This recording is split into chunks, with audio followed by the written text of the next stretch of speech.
बात नहीं है तो वो छोड़ते जा रहे हैं सारी पार्टियों को। और कितनी पार्टियां आप छोड़ेंगे? हाँ, जो लोग आपको ये बात कर रहे हैं उन लोगों से के लिए मेरे पास ये जवाब है इसका कि चौधरी गनी साहब ने जब बीडीसी इलेक्शन लड़वाया अपने कैंडिडेट्स को, तो नेशनल कॉन्फ्रेंस, दूसरे वाली कांग्रेस उसको हम बोलते हैं, दो कांग्रेस में दो ग्रुप थे, दूसरे वाली कांग्रेस, उसके बाद जनाब भारतीय जनता पार्टी पीडीपी और आज जो वो अपनी पार्टी, ये सारे लोग एशियन होटल में जाकर पता कर लो, सबको मालूम होगा, रात को मीटिंग करते थे गनी साहब के खिलाफ। उसके इलेक्शन में उन्होंने गनी साहब के खिलाफ भारतीय जनता पार्टी का उसको साथ दिया, बेशक उनको हार अलग नसीब की, लेकिन वो साथ रहे। उसके बाद आप देखेंगे कि वो लोग जो ये बात करेंगे टर्न मारते हैं, उन लोगों से आपने ठोक बजा के एक बात कह देनी है कि जनाब वाला, जब आपके कायदे सानी जेल में थे, उनके फर्जंद जेल में थे और आप एशियन होटल में किताबें खा रहे थे, और उस वक्त आप जो है जब आपके घर मीटिंग हुई थी गुप्ता रिलायंस की, जिसमें मैं भी मौजूद था, 8 के 8 कैंडिडेट थे, सबने ये वादा किया था कि जनाब सुबह जो है हम गुप्ता रिलायंस की कैंडिडेट नाजिया गनी को वोट देकर कामयाब करेंगे। जबकि उसको भारतीय जनता पार्टी ये नहीं चाहती थी कि गुप्ता रिलायंस का कोई चेयरमैन, डिस्ट्रिक्ट चेयरमैन बने, तो गुप्ता रिलायंस गनी साहब ने नहीं छोड़ा। और नेशनल कांग्रेस के जो हमारे यहाँ के लीडर हैं उन्होंने, और जो आज कांग्रेस के लीडर हैं उन्होंने, और जो बहुत सारे यहाँ आज जो ये धोइयाँ देते हैं गनी साहब के खिलाफ, बातें करते हैं कि इनका कोई भरोसा नहीं, उन्होंने बावाज़ बुलंद गनी साहब के खिलाफ, गुप्ता रिलायंस के खिलाफ वोट करके यहाँ पे डिस्ट्रिक्ट चेयरमैन का इलेक्शन जितवाया था। अब अगर मैं बताऊंगा उन्होंने वोट क्यों किया, तो आप माशूक ख्वाजा को पूछे में उसके घर में क्या हुआ था, पूछने के नजीर गुजर ने कहा आपके घर में क्या हुआ था। अस्सलाम नाज़रीन, आप देख रहे हैं फिरासती न्यूज़ और मैं हूं आपका मेजबान सरफराज। आज हमारे साथ सबका बीसी नज़ीर गुज्जर साहब हैं और गुज्जर साहब से हम 2-3 बातें पूछेंगे सर। अस्सलाम वालेकुम सर। वालेकुम सलाम सर, खैर मकदम हमारे चैनल में। बहुत शुक्रिया जनाब। गुज्जर साहब, नज़ीर गुज्जर साहब, आप पुंछ से बीडीसी हैं और आपने पिछले एक टेन्योर देखा है बीडीसी का, और इसमें देखा है कि कितना गवर्नमेंट जो है वो हमें सपोर्ट करती है या हम गवर्नमेंट को सपोर्ट कर रहे हैं जितना भी। आपने बीजेपी का भी टर्म देखा, अब इस वक्त आप बीजेपी में हैं। इससे पहले के बारे में बताएं सबसे पहले, और उसके बाद हम बात करते हैं। देखिए जी, बीजेपी ने जो पंचायत इलेक्शन 3 टायर सिस्टम तक बना के जम्मू कश्मीर के अंदर डेमोक्रेसी को ग्रुप लेवल तक, वार्ड लेवल तक लाने की जो कोशिश किया और उसमें वो कामयाब हुए हैं, ये बहुत ही खुशाइन कदम है। क्योंकि आप देखेंगे कि जो प्लान बनता है इस वक्त, जो गवर्नमेंट का प्लान बनता है वो वार्ड सभा से चलता है, वार्ड सभा से लेकर ग्राम सभा से लेकर ब्लॉक सभा से लेकर जिला सभा तक जाता है। तो डेमोक्रेसी को मजबूत करने के लिए बीजेपी ने ही बहुत अच्छा काम किया है, और हमने काफ़ी उसके अंदर जो है वो इलेक्शन लड़ने के बाद जीत भी हासिल की, और उसके बाद बहुत से काम किए हैं जिससे हम बहुत खुश हैं। सर ये बताएं, आप इससे पहले कौन सी पार्टी में थे? जनाब, हम चौधरी गनी साहब के साथ जो है रहे हैं हमेशा, और चौधरी गनी साहब के साथ हमने कांग्रेस पार्टी में। चौधरी गनी साहब कांग्रेस में थे। तो यहाँ पे पुंछ का बेसिकली कंसेप्ट ये है कि यहाँ पार्टी बेस आइडियोलॉजी पे नहीं होता है, यहाँ शख्सियत के साथ लोग जुड़ते हैं। बहुत सारे लोग आप देखेंगे वो उनके जेब में नेशनल कांग्रेस का कार्ड है, लेकिन वो इस वक्त गनी साहब की मीटिंग में आपने देखे होंगे, आज भी बैठे थे।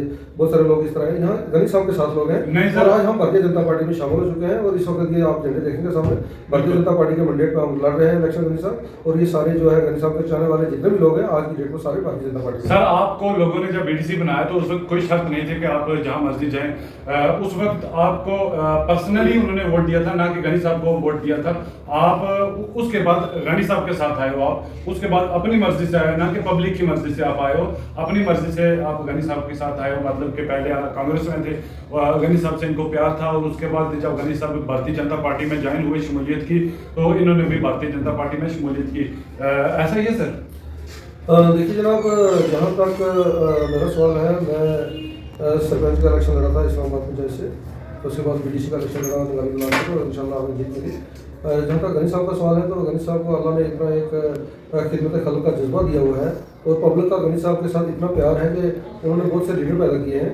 मैं ये नहीं कहूँगा, लेकिन मैं ये ज़रूर कहूँगा कि जो बड़े आजाद जान साहब थे, तो गनी साहब उनको हमेशा एमएलए बनाते रहे। उसके बाद छोटे जान साहब जो छोटी उम्र में थे, तो उनको उन्होंने लीडर बनाया, एमएलए बनाया।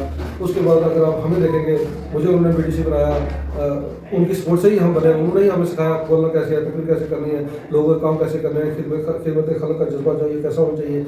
जमील जो हमारे बीडीसी पुंछ है उनको बनाया। साथरा वाले जो हमारे बीडीसी हैं, बहुत सारे लोगों को गनी साहब ने जो है वो एक किस्म से लीडर बनाया है। और गनी साहब की एक शख्सियत है, उनकी एक मेहनत है, उनका एक जज्बा है, उनका अवाम के साथ एक खलूस है। आपने देखा होगा कि कितना जमे गफीर जो इकट्ठा हो रहा है दिन ब दिन जो कारोबार बढ़ रहा है, ये सिर्फ गनी साहब का लोगों के साथ प्यार है। उसकी वजह यह है कि गनी साहब ने बगैर किसी लालच के, बगैर किसी मसले के, बगैर जात पात बरादरी कायम करने के लोगों का हर खास व आम का काम किया। गरीब हिंदू मुसलमान सिख ईसाई कश्मीरी पहाड़ी सबका काम किया और सारे लोग जो है बिना लालच मजदूरी के गनी साहब को चाहते हैं। सर शॉर्टकट में अगर आप थोड़ा सा हमें ये कंक्लूजन इसका बताएं कि क्या वजह रही कि आपने कांग्रेस पार्टी को छोड़ा? देखिए सर, मसला ये है कि जहाँ तक कांग्रेस का सवाल है तो कांग्रेस की जो हिस्ट्री है, अब मेरा तो मौजू बनता नहीं है इतनी बड़ी बात करना, लेकिन आप देखेंगे कांग्रेस की नेशनल कॉन्फ्रेंस ने जब रिकॉर्ड किया है तब तक जम्मू कश्मीर को बर्बाद किया है। 1987 में इन्होंने रिकॉर्ड किया, जम्मू कश्मीर को बर्बाद किया, इलेक्शन में रिगिंग की और जिसकी वजह से हज़ारों नौजवानों का जो कत्ल हुआ कश्मीर के अंदर। तो हम नेशनल कॉन्फ्रेंस और कांग्रेस को उस कत्लेआम का जिम्मेदार मानते हैं जो कश्मीर में इनकी गलत पॉलिसी की वजह से हुआ, जम्मू में हुआ, पुंछ में हुआ। आप देखेंगे जब नेशनल कॉन्फ्रेंस और कांग्रेस की गठजोड़ की यहाँ सरकार चलती थी, आप देखेंगे कि आपने अगर देखा भी होगा, सुना भी होगा, लोगों को मालूम भी है कि यहाँ बॉर्डर पर रोज़ फायरिंग होती थी, रोज़ हमारे लोग शहीद होते थे, रोज़ जो है कहीं ना कहीं मिलिटेंसी अटैक होता था, रोज़ कहीं ना कहीं बेगना लोगों को पकड़ के ये टाटा पोटा में अंदर करते थे, लोग पीटे लगी हुई थी, पोस्टें बनाई हुई थी, लोगों को उतार के उनको नंगा करके चेक किया जाता था। इनके दौर में बहुत सारे जुल्म हुए हैं। तो गनी साहब जो है वो पब्लिक के लीडर हैं, पार्टियों के लीडर तो है नहीं, कि उनको इनकी कोई मोहताजी तो थी नहीं कि ये उनके सब कोई रहम करम पे थे। तो पब्लिक ने गनी साहब को कहा कि हम बॉर्डर पर रहने वाले लोग हैं, हमें दिल्ली के साथ रहना है, आप भारतीय जनता पार्टी ज्वाइन करें और इन जालों का कभी साथ नहीं। और गनी साहब ने Bharatiya Janata party join. Sir मेरा कुछ लोगों से बात हुई, पार्टी के लोगों से बात हुई, तो उनका ये कहना है कि चौधरी अब्दुल गनी का, अब आपसे सवाल हम पूछ रहे हैं, ये सवाल चौधरी गनी साहब से बनता था कि उन्होंने इतनी जल्दी टर्न मारा, 90 डिग्री टर्न मार के एकदम दूसरी साइड हो गए और उनका कोई यकीन नहीं। अगर उन्होंने एनसी छोड़ी, उसके बाद उन्होंने कांग्रेस छोड़ी, अब बीजेपी में आए, हो सकता है कि 2-4 दिन में या अगले कुछ टाइम में वो बीजेपी भी छोड़ दें। कुछ लोगों का ये कहना है कि उनकी आदत हो गई है पार्टियों में आना। अगर उनको अपने मुफाद के लिए उनको लग रहा है कि हमारा मुफाद नहीं है इस पार्टी में, पर्सनली मेरा मुफाद नहीं है, तो वो छोड़ते जा रहे हैं सारी पार्टियों को। और कितनी पार्टियां आप छोड़ेंगे? हाँ, जो लोग आपको ये बात कह रहे हैं उन लोगों से के लिए मेरे पास ये जवाब है इसका कि चौधरी गनी साहब ने जब बीडीसी इलेक्शन लड़वाया अपने कैंडिडेट्स को, तो नेशनल कॉन्फ्रेंस, दूसरे वाली कांग्रेस उसको हम बोलते हैं, दो कांग्रेस में दो ग्रुप थे, दूसरे वाली कांग्रेस, उसके बाद जनाब भारतीय जनता पार्टी, पीडीपी और आज जो वो अपनी पार्टी, ये सारे लोग एशियन होटल में जाकर पता कर लो, सबको मालूम होगा, रात को मीटिंग करते थे गनी साहब के खिलाफ। उनके इलेक्शन में उन्होंने गनी साहब के खिलाफ भारतीय जनता पार्टी का उसको साथ दिया, बेशक उनको हार अलग नसीब की, लेकिन वो साथ रहे।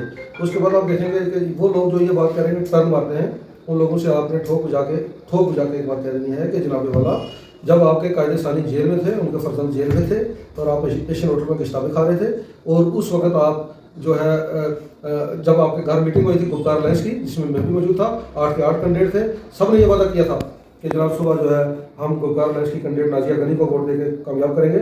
जबकि उसको भारतीय जनता पार्टी ये नहीं चाहती थी कि गुप्कार अलायंस का कोई चेयरमैन, डिस्ट्रिक्ट चेयरमैन बने, तो गुप्कार अलायंस गनी साहब ने नहीं छोड़ा।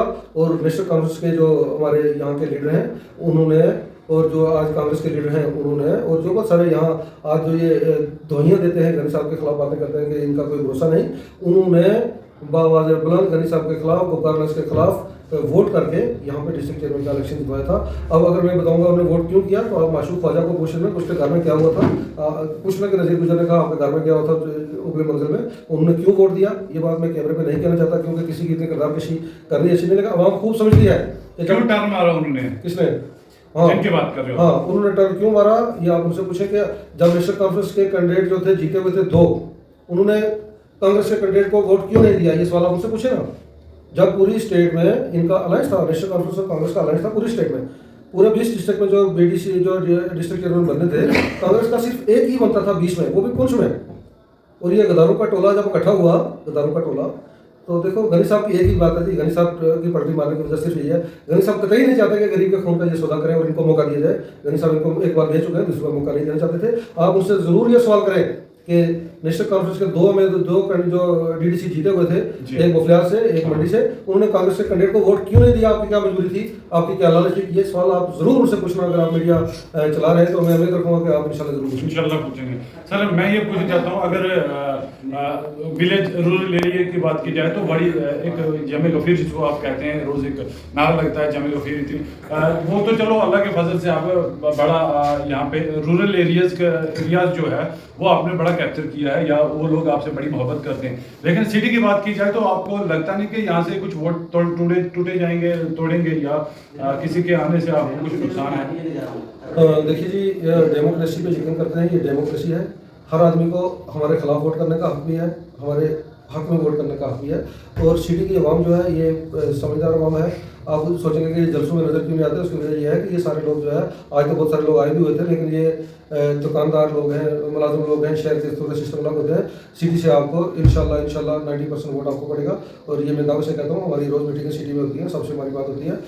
आम आवाम गनी साहब के साथ खड़ी है। जहाँ तक आपने कहा कि जो ये जम्मे गफीर गाँव से क्यों आया, तो गाँव से इसलिए आया जनाब कि जो पिछले 70 साल में काम नहीं हुए, आज से 5 साल बाद, जब 5 साल पहले जब चौधरी गनी साहब DDC इलेक्शन जीते थे, उसके पहले का आप गूगल पर मैप उठा के गांव का देख लो और आज देख लो, हर गांव में सड़क पहुँचाई है, बिजली पहुँचाई है, पानी पहुँचाया है, हैंडपम्प दिए हैं, तो डेवलपमेंट लोगों की किया है, स्कूल बनाए हैं, डिस्पेंसरी बनाई है। तो गनी साहब ने डेवलपमेंट किया है, तो लोग गनी साहब को प्यार करते हैं, उनके साथ करें। अच्छा, किसी टोले की आपने बात की, वो उस टोले से इस वक्त आपको कितना खतरा है जो मैदान में सिर्फ आपके लिए आया है? देखिए, वो टोला जो है वो आवाम का दुश्मन टोला है। वो नहीं चाहता कि आवाम के वोट का, आवाम के मैंडेट की वो कदर नहीं जानता है। वो ये चाहता है कि किसी तरीके से लोगों को बहला फुसलाकर मनी पावर से, दूसरे पावर से किसी तरीके से लोगों से वोट जो है बटोर कर दो गनी साहब को हराया जाए। लेकिन आपने देखा होगा कि इस तरह का कोई मसला है नहीं। आम लोग आज समझ, सोशल मीडिया का ज़माना है, हर आदमी जानता है। उनके पास सिर्फ 2 चीज़ें रह गई है, एक तो मनी पावर, दूसरा उनके पास ये रह गया है कि जो वीडियो, जो 10 साल के पुराने वीडियो हैदराबाद के या म्यांमार के या बर्मा के, बांग्लादेश के उठा के तो लोगों के पास जाते हैं। परसों में साबियों में मेरी मीटिंग थी, तो एक जगह मैं गया, तो बंदा कहता जी हमारे पास आए थे वोट मांगने के लिए, नेशनल काउंसिल वाले एक वीडियो दिखा रहे थे। तो हमने उनको कहा जी ये वीडियो आप बंद करो, मोबाइल में रखो, आप इस सड़क को देखो जो मंडी से लेकर सामने तक जाती है, इसके खड्डों को देखो जहाँ हमारी गाड़ियाँ रोज़ टूट रही हैं। तो लोग सवाल पूछ रहे हैं, तो लोग ये सवाल पूछ रहे हैं उनके साथ, उनके पास कोई एजेंडा नहीं है, कुछ नहीं है उनके पास। एजेंडा आएगा कहाँ से? मुझे ये बताओ, इन्होंने क्या किया? जब नेशनल काउंसिल की सरकार थी, एक IAY का मकान नहीं देते थे। वो भी पहले उस बंदे को जिसको मकान लेना है उसको 1 महीना सरपंच का घास काटना है, फिर MLA के पास उसको दूध लेके जाना है, फिर एक मकान, एक ब्लॉक में, एक पंचायत में एक मकान। आज खुदा के फजल से 200-250 मकान जो है एक पंचायत में हिंदुस्तान गवर्नमेंट दे रही है। हिंदुस्तान गवर्नमेंट चाहती है कि ये क्वार्टर के लोगों का जो है डेवलपमेंट किया जाए, इनके काम किए जाए, इनको आबाद किया जाए, इनको खुशहाली लाई जाए। तो उसके बाद आप देखेंगे कि मेरा एक, हमारे एक गांव में एक आदमी रहता है, वो NC का, नेशनल काउंसिल का बड़ा ही एक हमदर्द आदमी था, सारी उम्र वो NC में रहा। तो अभी ये जब गनी साहब की रैली में आज वो आया हुआ था, तो उसको हमने कहा कि आपने गनी साहब की रैली में आना है, तो उसने कहा कि मैं BJP को वोटिंग दूंगा। मैंने उसको बताया कि भाई क्यों नहीं दोगे, तो उसने कहा वो वीडियो दिखा दी, ये वीडियो है। तो मैंने उसको बताया, मैंने कहा यार आपकी ज़िंदगी जो है इस वक्त, आप ये बताओ कि आपके इलाज में कितने पैसे लगे? उसने कहा जी हमें श्रीनगर गया था और मेरे इलाज पर 1.5 लाख रुपये लगा। मैंने कहा आपने वो कहाँ से लिया? कोई भैंस बेची, गाय बेची, उधार लिया, कर्जा लिया? उन्होंने कहा जी मोदी का कार्ड दिखाया था, तो उससे मेरा इलाज हो गया। मैंने कहा हिंदू मुसलमान सबको अल्लाह ने बनाया हुआ है, उसने गरीब के लिए सोचा तो है, एक कार्ड दिया है 5 लाख की, एक सिक्योरिटी दिया है कि कोई गरीब इलाज के बगैर ना मरे। मैंने कहा ये बड़ी बात नहीं है। वो बंदे ने उसी वक्त कहा कि मैं भाजपा में शामिल होता हूँ, तो हमने उसको ये ऑफर डाला, फोटो भी खींच के डाला, तो वो आज रैली में आया हुआ था। तो मसला ये है कि लोगों को समझाना है, कि भाई आपके लिए भारतीय जनता पार्टी की सरकार जो सेंटर में है वो क्या कर रही है। सर आपकी बात सलामत रहे। पहली, अगर आपकी भी वीडियो निकाल के, वीडियो जो है आपके भाषणों की भी जो वीडियो अगर निकाल के दिखाई जाए, तो उसमें भी आपने भाजपा को बहुत क्रिटिसाइज किया या भाजपा के खिलाफ इतनी बातें की, और भाजपा के जो गलत काम थे वो गिनाए, गलत पॉलिसियां जो थी वो गिनाई। कैसे आपने टर्न मार के आज वो गलत जो नेगेटिव बात थी उनको पॉजिटिव बात में कन्वर्ट कर दिया? जी, ऐसा है जनाब कि आज से 5 साल पहले जो भाजपा थी, आज वो भाजपा नहीं है। आज से 5 साल पहले जो उनके प्रोग्राम थे, आज वो प्रोग्राम नहीं है। उस वक्त ये हेल्थ कार्ड जो है नहीं था कि उन्होंने दिया हुआ उस वक्त। उसके बाद ही इन 5 साल में उन्होंने जो यहाँ डेवलपमेंट किया, आप देखेंगे 0 लाइन पाकिस्तान की बॉर्डर के पास, फेंस के आगे हमने मैक्रो किया, लोग डालियाँ, सड़कें बनाई हैं, बेहतर दी है। तो ये डेवलपमेंट जो की है, जो अमल लाया है उन्होंने भारत में, उस वक्त आप देखते होंगे 5 साल पहले यहाँ फायरिंग होती थी, लोग मरते थे, गोले लगते थे। उसके बाद जो डेवलपमेंट लाई है, जो हमारे प्रधानमंत्री हैं वो दुनिया के अंदर उन्होंने जो अपना नाम हिंदुस्तान का ऊँचा किया है हर जगह, उसके बाद जो डेवलपमेंट किया है ये 5 सालों में, तो कुदरती बात है। आपने देखा होगा कि आज से 10 साल पहले अगर आप BJP की किससे बात करते थे तो शर्म महसूस करते थे लोग, लेकिन आज जोरदार ये झंडे जो लगे हुए हैं ये इसी का है कि उन्होंने मेहनत की है ग्राउंड के अंदर। उन्होंने जो कार्ड दिया है उस कार्ड से इलाज हमारे फारूक अब्दुल्ला साहब भी करवा सकते हैं। सिर्फ जम्मू कश्मीर में ये राय तुमने दी है कि जनाब कोई आपको सर्टिफिकेट नहीं देनी है, गरीब अमीर छोटा बड़ा दुकानदार मास्टर टीचर कोई भी हेल्थ कार्ड आपका बिल कर सकता है। ये सिक्योरिटी दिया है, ये सोशल सिक्योरिटी, ये बहुत बड़ी बात है। लोग मर जाते थे इलाज के बगैर ही, क्योंकि पैसा नहीं था, किसी को बड़ी बीमारी अगर लग गई तो बस इंतजार करते थे कि क्या होगा, पैसा था नहीं, सूद पर पकड़ लेते थे। तो ये अच्छी स्कीमें हैं इनकी। तो लोग जब जो चाहते हैं तो जनता जनार्दन है, अवाम है, जहाँ इनकी मर्जी आगे तो चलेगी। सर सवाल बहुत थे लेकिन टाइम की किल्लत है, इसलिए आपसे विदा लेते हैं। दोबारा आपसे हम मुलाकात करेंगे। शुक्रिया, बहुत बहुत शुक्रिया। बहुत बहुत शुक्रिया जी। ये हमारे साथ अगर मैं कहूँ शॉर्टकट पे तो गुज्जर थे, और ये बड़े वलवला अंगेज और एक दलेर लीडर हैं। तो शुक्र है आज इनने थोड़ी धीमे से बात की और हमें बात समझ आई, नहीं तो इनके जज्बात जो है वो आफान पे होते हैं, आसमान पे होते हैं। अब देखते रहिए विरासती न्यूज़। मैं हूँ आपका मेज़बान सरफराज अहमद। दीजिए इजाज़त। अस्सलाम वालेकुम।